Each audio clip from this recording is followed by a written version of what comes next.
Hello friends, நம்ம class 10 சயின்ஸில் இருக்க ஒரு இம்பார்ட்டன்ட் கொஷின் தான் நம்ம பார்க்க போகிறோம். இந்த கொஷினோட name reduce the equation of your force using Newton second law of motion. So ஃபோர்ஸோட ஃபார்முலாவை நம்ம என்ன பண்ண போகிறோம்னா செகண்ட் லா ஆஃப் மோஷனை வச்சு டிரைவ் பண்ண போகிறோம். இந்த கொஷினுக்கு இன்னொரு நேம் இருக்குது, அதுதான் லா ஆஃப் ஃபோர்ஸ். நம்மளை கன்ஃபியூஸ் பண்ணுறதுக்காக என்ன பண்ணலாம்னா law of force, drive the law of force அப்படின்னு என்ன பண்ணலாம், கொஷின் கேட்கலாம். ஸோ நம்ம பார்த்த உடனே இது நமக்கு தெரியாத கொஷின் அப்படின்னு நினச்சி நம்ம என்ன பண்ணக்கூடாது, பயப்படக்கூடாது. ஸோ இந்த கொஷினோட இன்னொரு name law of force. Okay, நம்ம எல்லாருக்குமே தெரியும் நியூட்டன் செகண்ட் லா என்னது, force is directly proportional to rate of change of linear momentum. இப்போ ஒரு ஆப்ஜெக்ட் கன்சிடர் பண்ணிக்கோங்களேன். இப்போ இதுக்கு நான் என்ன பண்றேன்னா ஃபோர்ஸ் அப்ளை பண்றேன். நான் ஃபோர்ஸ் அப்ளை பண்ணனா அது என்ன ஆகிட்டே இருக்கும், மூவ் ஆகி போய்கிட்டே இருக்கும். ஒரு சர்டன் டிஸ்டன்ஸ் போனதுக்கு அப்புறம் அது என்ன ஆயிடும்னா ரெஸ்ட்டுக்கு வந்துடும். ஓகேவா? இந்த பொசிஷன் சேஞ்ச் தான் நான் என்னன்னு சொல்லுவேன்னா மொமெண்டம் அப்படின்னு சொல்றோம். இந்த பொசிஷன் சேஞ்ச் தான் நம்ம என்னன்னு சொல்றோம், மொமெண்டம் அப்படின்னு சொல்றோம். ஓகேவா? ஸோ இது வெலாசிட்டி என்ன ஆகிக்கிட்டே இருக்கும், ஒரு பிளேஸ்க்கு ஏற்ற மாதிரி என்ன ஆகிக்கிட்டே இருக்கும்னா மாறிக்கிட்டே இருக்கும். ஸோ அந்த வெலாசிட்டி தான் இனிஷியல் வெலாசிட்டியை நான் யூன்னு எடுத்துக்கிறேன், ஃபைனல் வெலாசிட்டியை நான் வின்னு எடுத்துக்கிறேன். இந்த ஆப்ஜெக்டோட மாஸை நான் என்னென்னு எடுத்துக்கிறேன்னா எம்னு எடுத்துக்கிறேன். ஸோ ஒரு சர்டைன் டைமுக்கு அப்புறம் தான் என்ன இருக்கும், அது ரெஸ்ட்டுக்கு வந்திருக்கும். அந்த டைமை தான் நம்ம என்னென்னு எடுத்துக்கிறோம்னா டீன்னு எடுத்துக்கிறோம். ஓகேவா? இதுதான் நான் இங்கே எழுதியிருக்கேன். எம்னா மாஸ், யூனா இனிஷியல் வெலாசிட்டி, வினா ஃபைனல் வெலாசிட்டி, டீனா டைம். இப்போ எஃப்க்கு எஃப் நான் அப்படியே போட்டுக்கிறேன், ப்ரொபோஷனலுக்கு ப்ரொபோஷனல் போட்டேன். ரேட் ஆஃப் அப்படின்னாவே என்னன்னா டிவைடட் பை டைம்னு அர்த்தம். அப்போ ரிமைனிங் இதில் என்ன இருக்கு, change of linear momentum. Rate of பதில் நம்ம என்ன போட்டுக்கிறோம், டிவைடட் பை டைம். ரேட் ஆஃப்னாவே என்னதுன்னா டிவைடட் பை டைம்னு அர்த்தம். ஸோ அதுக்கு டிவைடட் பை டைம் போட்டேன். ரிமைனிங் என்ன இருக்கு, change of linear momentum. Change of linear momentum அதை அப்படியே எழுதிக்கிறேன். ஓகேவா? இப்போ நான் என்ன பண்ண போறேன்னா இந்த ப்ரொபோஷனலில் லீவ் பண்ண போறேன். அப்போ ப்ரொபோஷனலில் எடுக்கணும்னு நம்ம என்ன பண்ணணும், ஒரு ப்ரொபோஷனாலிட்டி கான்ஸ்டன்ட்டை ஆட் பண்ணணும். அப்போ இஸ் ஈக்குவல் டு போட்டு ஒரு ப்ரொபோஷனாலிட்டி கான்ஸ்டன்ட் போடுறேன், அதுதான் என்னதுன்னா கே. ஸோ ரிமைனிங் இருக்கிறத அப்படியே என்ன பண்ணிக்க போறோம்னா எழுதிக்க போறோம்.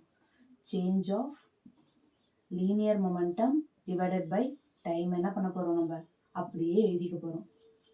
Change of linear momentum divided by time.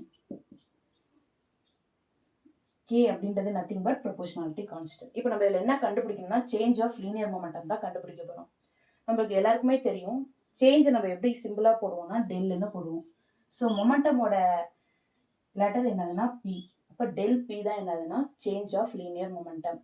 So இந்த டெல் அப்படின்னா இந்த சேஞ்சை நம்ம எப்படி கண்டுபிடிப்போம்னா ஃபைனல் மைனஸ் இனிஷியலை வச்சு தான் நம்ம இந்த டெல்லை கண்டுபிடிப்போம்.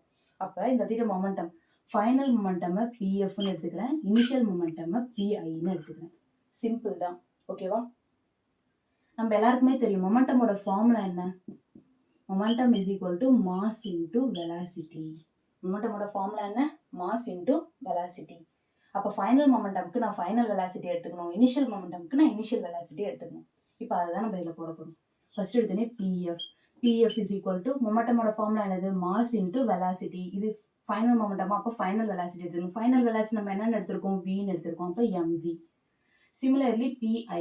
பிஐ அப்படின்றது என்னது, இனிஷியல் மொமெண்டம். அப்போ இனிஷியல் மொமெண்டம்க்கு நம்ம என்ன வெலாசிட்டி எடுத்துக்கணும், இனிஷியல் வெலாசிட்டி எடுத்துக்கணும். அது என்னதுன்னா யூ. அப்போ மாஸுக்கு எம் போட்டேன், யூ. ஓகேவா? இப்போ இந்த பிஎஃப்யும் பிஐயும் இந்த ஈக்குவேஷனில் சப்ஸ்டியூட் பண்ண போகிறோம். அப்போ del P is equal to PF என்ன வந்திருக்கு, எம்வி.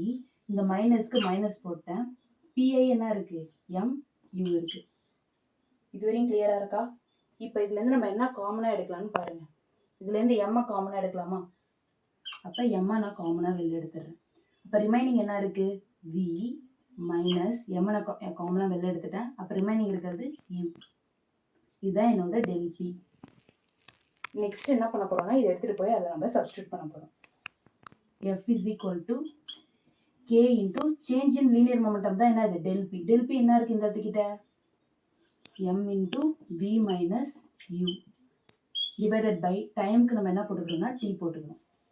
ஓகேவா? நம்ம எல்லாருக்குமே தெரியும் ஆக்சலரேஷனோட ஃபார்முலா என்னது, change in velocity divided by time.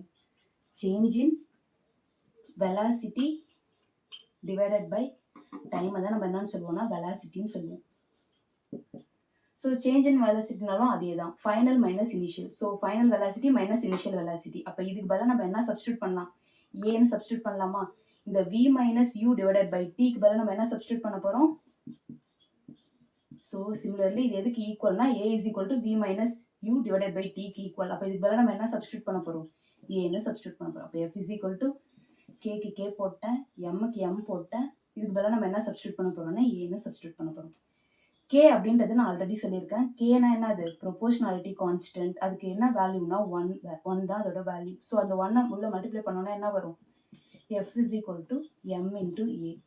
So hence prove force is equal to mass into acceleration. So ஃபோர்ஸோட ஃபார்முலா ப்ரூவ் ஆயிடுச்சு. இந்த கொஷின் ரொம்ப ஈஸி தான். யாருமே கஷ்டம்னு நினச்சி இதை படிச்சிங்கன்னா ரொம்ப கஷ்டமாக தான் தெரியும். புரிஞ்சுக்கிட்டு படித்தா இது ரொம்ப ஈஸி. தேங்க்ஸ் ஃபார் வாட்சிங்.